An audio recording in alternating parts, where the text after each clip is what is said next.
Shalom, selamat malam, pria-pria tangguh Gereja Isa Al-Masih Jemaat Condrokusumo. Kita bersyukur pada malam hari ini kembali bisa bersama-sama melakukan ibadah secara online. Mari kita akan persiapkan diri kita untuk kita belajar firman Tuhan. Sebelumnya kita akan berdoa, kita akan datang kepada Tuhan. Mohon pimpinannya, biarlah Roh Kudus membantu kita untuk kita dapat memahami firman Allah dengan baik dan benar. Mari kita akan berdoa. Tuhan, Bapa kami di surga, kembali kami datang mengucap syukur kepadamu Tuhan, untuk hari yang baik Engkau berikan bagi kami. Malam hari ini kembali kami bisa berjumpa dengan pria-pria tangguh Gereja Isa Al-Masih Jemaat Condrokusumo. Meskipun ibadah kami masih secara online, namun biarlah ini tidak mengurangi kerinduan kami untuk kami boleh beribadah kepada Tuhan. Untuk kami bisa belajar firman-Mu. Kami butuh Engkau, kami butuh hadirat-Mu, kami butuh pribadi yang dapat menguatkan iman kami kepada Engkau, agar iman kami tidak tawar hati, kami tidak putus asa, kami tidak kecewa di tengah-tengah persoalan yang ada, tetapi biarlah iman kami dari hari ke hari semakin diperbarui di dalam Engkau. Kami menyerahkan waktu kami belajar firman Tuhan. Hamba menyerahkan diri ini yang terlampau kecil dan sederhana. Pakai dan urapi lidah bibirnya Tuhan dengan kuasa Roh Kudus-Mu, sehingga apa yang hamba sampaikan pada malam hari ini boleh menjadi satu nasihat bagi kami kaum pria tangguh di Gia Condrokusumo, untuk kami boleh tetap terus berjalan bersama-sama Tuhan, sekalipun di tengah kondisi yang sulit dan sukar ini, namun kami bersyukur Engkau memberikan kekuatan iman bagi kami, untuk kami tetap terus percaya dan taat kepada Engkau. Terima kasih Bapa, kami menyerahkan waktu kami belajar firman Tuhan hanya di dalam nama Tuhan Yesus. Haleluya. Amin. Sekali lagi saya ucapkan selamat malam, dan kita bersyukur kepada Tuhan malam hari ini bisa berjumpa kembali secara online di dalam ibadah PPK. Biarlah kita akan membaca firman Tuhan pada malam hari ini yang terambil dari 2 Korintus pasal yang keempat. 2 Korintus pasal keempat ayat 16 sampai dengan 18 akan saya bacakan untuk kaum pria tangguh di Gia Condrokusumo. Sebab itu kami tidak tawar hati, tetapi meskipun manusia lahiriah kami semakin merosot, namun manusia batiniah kami dibaharui dari sehari ke sehari. Sebab penderitaan ringan yang sekarang ini mengerjakan bagi kami kemuliaan kekal yang melebihi segala-galanya, jauh lebih besar daripada penderitaan kami. Sebab kami tidak memperhatikan yang kelihatan, melainkan yang tak kelihatan, karena yang kelihatan adalah sementara, sedangkan yang tak kelihatan adalah kekal. Amin. Kaum pria tangguh yang dikasihi Tuhan, malam hari ini kita akan belajar dengan satu tema yang saya berikan untuk kaum pria tangguh di Gia Condrokusumo, yaitu masih bertema tentang kemerdekaan, yaitu merdeka di dalam mengambil satu keputusan. Bacaan kita pada malam hari ini terambil dari 2 Korintus pasal 4 ayat 16. Di sana ditulis, sebab itu kami tidak tawar hati, tetapi meskipun manusia lahiriah kami semakin merosot, namun manusia batiniah kami diperbarui dari hari ke sehari. Saudara, ada kata pertama yang ditulis di dalam 2 Korintus ini, sebab itu. Ini merupakan hukum sebab akibat. Ada sebab, ada akibat. Dan di sini kata yang pertama adalah sebab. Itu merupakan satu akibat dari apa yang dilakukan Paulus beserta dengan teman-temannya, saudara. Jadi sebab itu kami yaitu Paulus dan teman-temannya tidak tawar hati, saudara. Mengawali kalimat ini disebutkan, sebab itu kami tidak tawar hati. Tentu ada hal-hal yang sudah dilakukan oleh Paulus beserta dengan teman-temannya, sehingga dia bisa melanjutkan kalimatnya, sebab itu kami tidak tawar hati. Apa yang dilakukan Paulus bersama dengan teman-temannya, saudara? Paulus adalah seorang hamba Tuhan, rasul yang sejati. Meskipun di dalam pelayanannya dia banyak menghadapi satu tantangan, penderitaan, namun dia tidak tawar hati, saudara. Itu sebabnya apa yang sudah diperbuatnya, sehingga dia melanjutkan dengan kata sebab itu. Jadi ketika Paulus melayani di berbagai tempat, ternyata Paulus mengalami satu penderitaan. Paulus mengalami satu tekanan dari orang-orang Farisi, dari orang-orang yang hidup pada saat itu, saudara. Ketika di Tesalonika ketika Paulus menyampaikan kebenaran firman Tuhan, ada banyak orang-orang yang iri hati dan ribut menangkap Paulus dan teman-temannya dan Silas jika mereka mengajukan ke sidang rakyat. Di Korintus kita melihat bagaimana orang-orang memusuhi dan menghujat Paulus. Saudara, kemudian di Filipi, di mana ketika Paulus menyampaikan firman Allah, ditangkap oleh tuan-tuan perempuan yang mempunyai roh tenung. Mereka mengoyak pakaian Paulus dan teman-temannya, didera berkali-kali dan memasukkan ke dalam tahanan. Kakinya dipasung sedemikian rupa. Tetapi Paulus tidak mengeluh. Paulus tidak protes kepada Tuhan. Paulus tidak menyalahkan Tuhan. Tetapi ia tetap terus percaya kepada Tuhan. Sebab apa yang dia lakukan itu dia mengerjakan suatu kekekalan bagi Allah. Saudara-saudara kaum pria yang dikasihi Tuhan, kemudian apa yang dilakukan oleh Paulus? Paulus tidak tawar hati.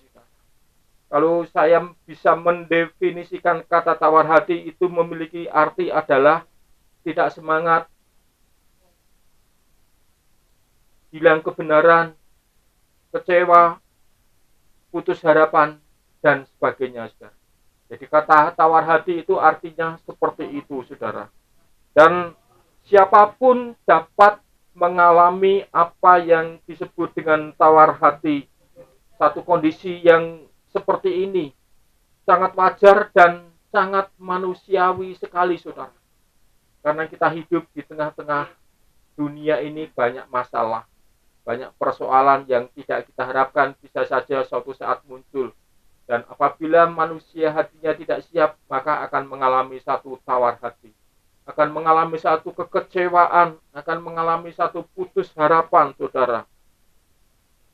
Dan jika dibiarkan, maka akan berakibat buruk bagi kesehatan jasmani dan rohani. Dapat berakibat bagi dirinya sendiri dan juga orang lain.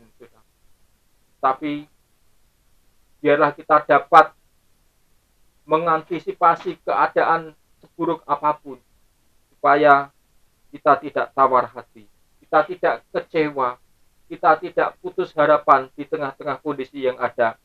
Sedangkan tidak tawar hati itu merupakan kata kunci untuk membangun semangat kembali.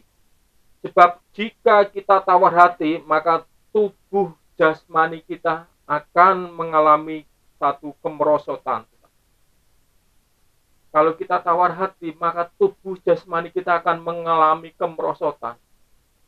Daya tahan tubuh kita melemah, imunitas kita mulai menurun, dan akibatnya kita mudah terserang penyakit. Apalagi sekarang corona masih marak.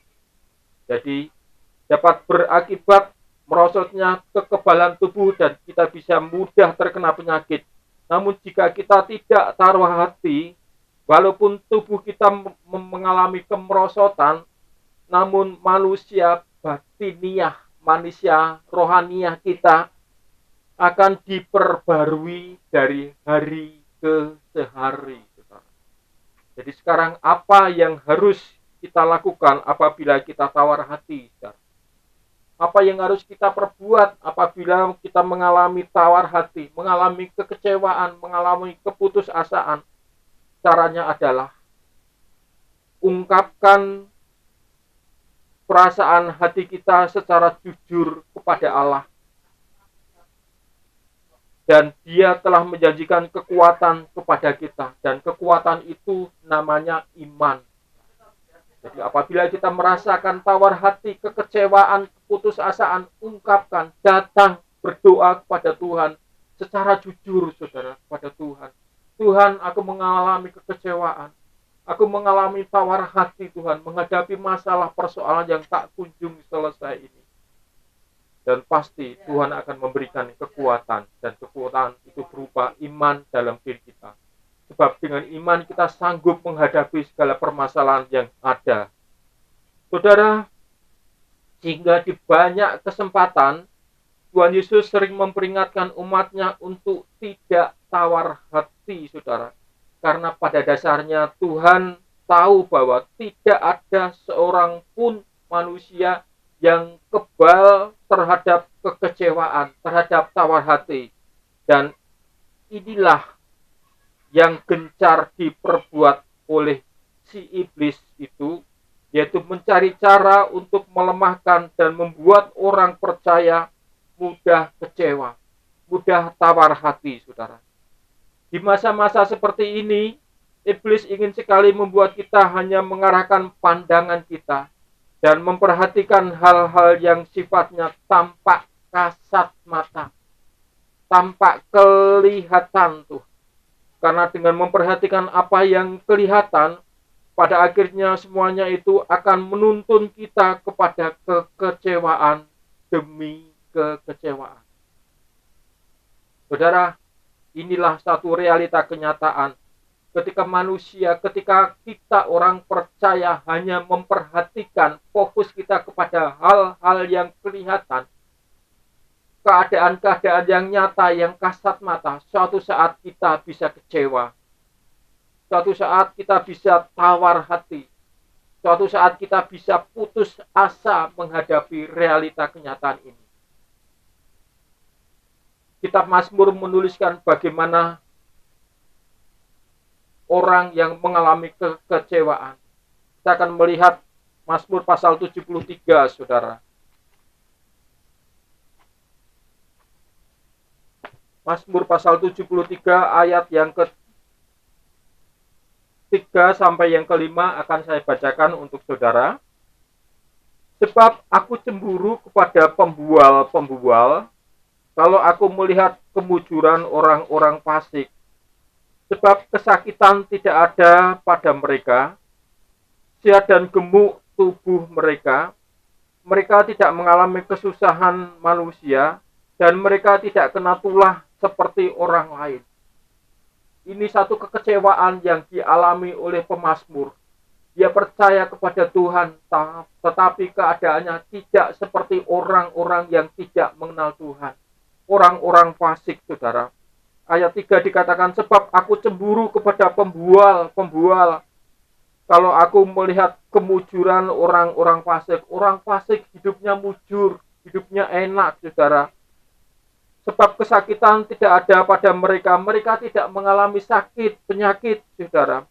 Sehat dan gemuk tubuh mereka sehat, tubuh mereka gemuk. Mereka tidak mengalami kesusahan manusia dan mereka tidak kena tulah seperti orang-orang lain.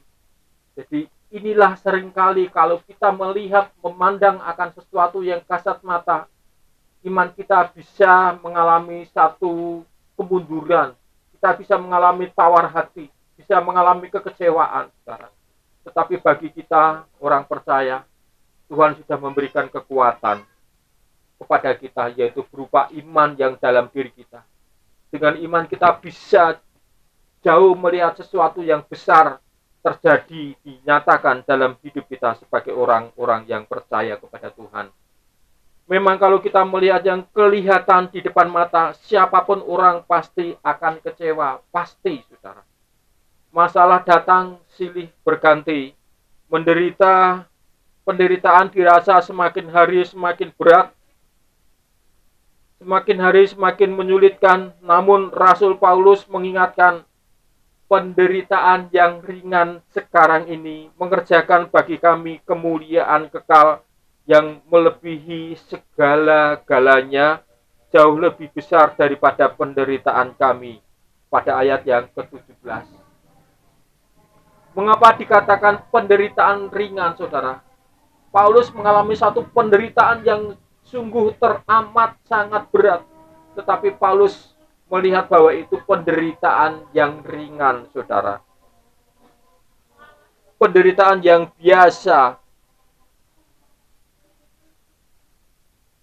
Dan bukan merupakan satu penderitaan yang berat, saudara. Pencobaan-pencobaan yang kamu alami ialah pencobaan-pencobaan yang biasa, yang tidak melebihi kekuatan manusia.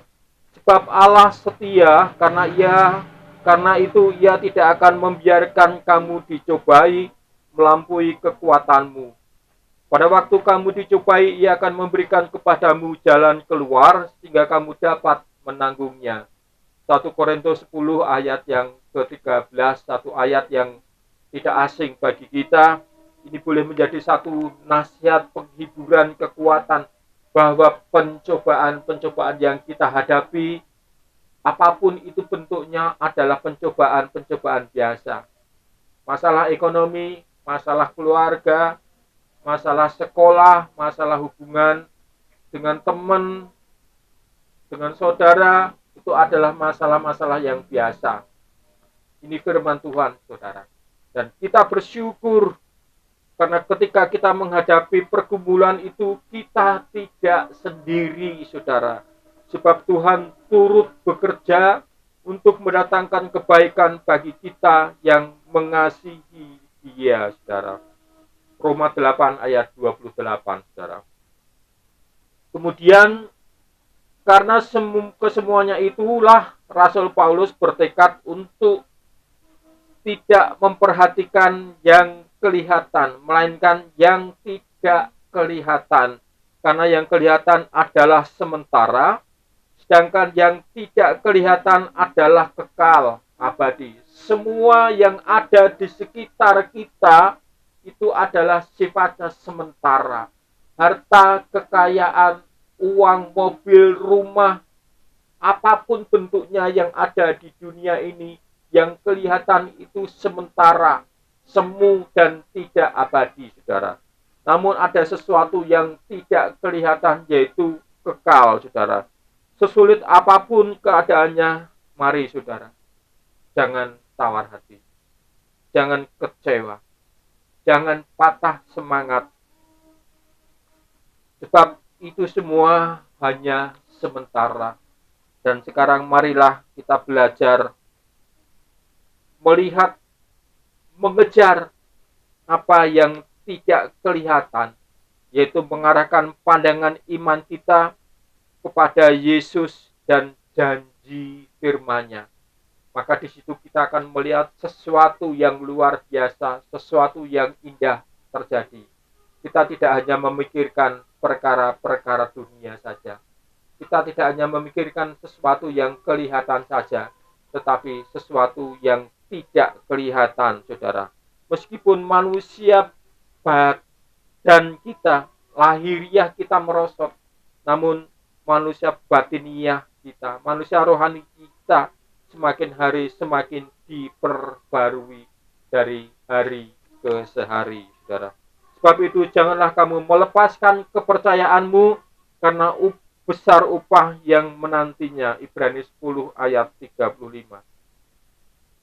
Jangan kita melepaskan iman kita, percaya kita kepada Tuhan, karena besar upah yang menanti, besar upah yang Tuhan sediakan, yang setia, yang taat kepada Tuhan, pasti kita akan memperoleh satu berkat-berkat yang rohani, yang di dunia ini tidak ada, tetapi yang ada di surga. Itu semua disediakan bagi setiap orang yang percaya, bagi kaum pria tangguh, bagi kita semuanya. Amin. Tuhan Yesus memberkati. Mari kita akan berdoa. Kami bersyukur Tuhan untuk renungan firman-Mu yang mengingatkan kepada kami untuk kami tidak memperhatikan kepada hal-hal yang jasmaniah, tetapi kami boleh fokus kepada hal-hal yang batiniah. Sekalipun manusia tubuh kami Tuhan merosot, kami semakin hari semakin lemah dalam tubuh jasmani kami merasakan tubuh kami sakit, namun biarlah manusia batiniah kami semakin hari semakin diperbarui untuk semakin hari kami boleh semakin mengejar sesuatu yang bersifat kekal, yaitu hidup yang kekal bersama-sama dengan Engkau. Terima kasih Tuhan, ajar kepada kami untuk menyikapi ini semua dengan iman kami, untuk kami boleh memiliki satu kemerdekaan, mengambil keputusan yang tepat selama kami hidup di dunia ini, tidak fokus hanya kepada sesuatu yang materi, yang bersifat jasmani, tetapi kami lebih memprioritaskan kehidupan kami untuk perkara-perkara yang rohani Tuhan, untuk perkara-perkara yang batinia. Terima kasih Tuhan untuk firman-Mu yang mengajar, mendidik kami, mengingatkan kepada kami, untuk kami boleh mengambil satu keputusan yang tepat.